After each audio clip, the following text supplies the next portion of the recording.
How's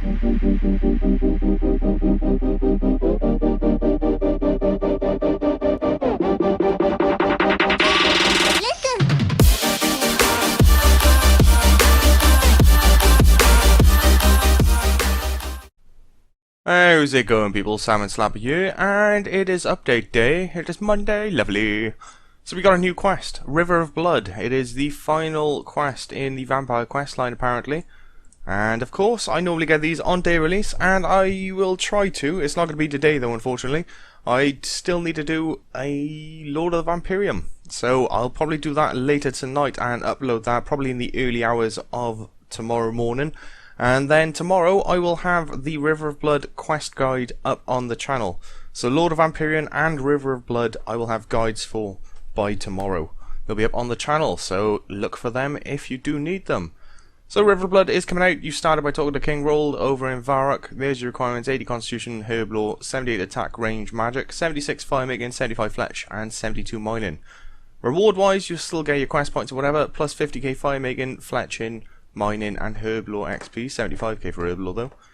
You also gain access to Blood Essence, which is going to be a new pocket item, defensive supposedly, and you charge it with Congealed Blood, which can be earned from killing Mauritania mobs, especially Ravenous Ghouls.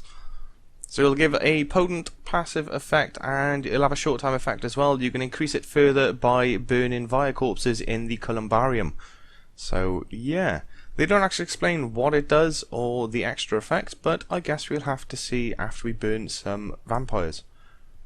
Additionally, you'll gain a new unique weapon from the quest. It's going to be more blisterwood weapons this time. It's two-handed weapons in all combat styles, and apparently they'll have a small twist. It's also augmentable, so potentially could be quite handy for divination.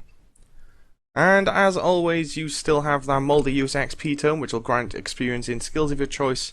And it's only available for this month. It's your early bird bonus.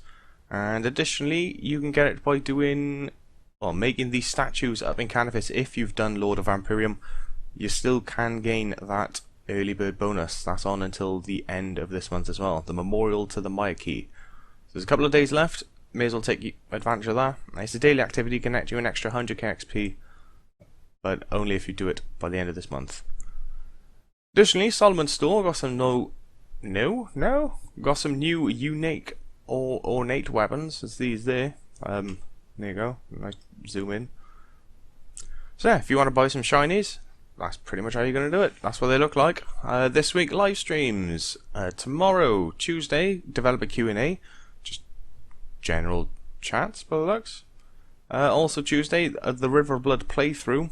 So apparently they're going to have a little run through of River of Blood on the main channel. And then on Sunday you'll have PVM with Mod Lee. And only other thing worth discussing is you can still win that Crystal Halberd and 3 months membership before your NXT screenshot competition. And that is pretty much it. That is the updates for today. So you're going to have the River of Blood, that's out. Go ahead and do that bad boy. Or if you care to wait, I should have the quest guide up for it by tomorrow, as well as the Lord of Vampyrium. So if you're waiting for those, then hopefully we can both complete the entire Vampire series at the same time. Lovely.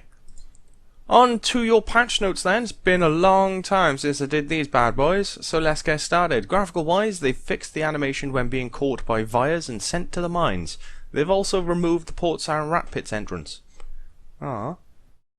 NXT specifically, it is no longer possible to see other parts of the world from Death's office or the Lunar Mine. They've added a top layer to the Mauritania skybox so it no longer looks weird. They've also fixed an issue which is causing both the EOC and the Legacy interface mode keybinds to trigger simultaneously. They've also fixed an issue where if you do Nomad's Elegy on NXT, it randomly gives you a black screen. Yeah, it's probably useful. Over to your skills and your minigames then. Players no longer disconnect if they attempt to mine in Nemi Forest with a skill chomper equipped. Breadcrumb Trail now correctly directs the player with only level 90 Dungeoneering, Divination or Agility through the player-owned ports tutorial. Fixed an issue where the discard option would not work for objects when looting the Barrow's chest.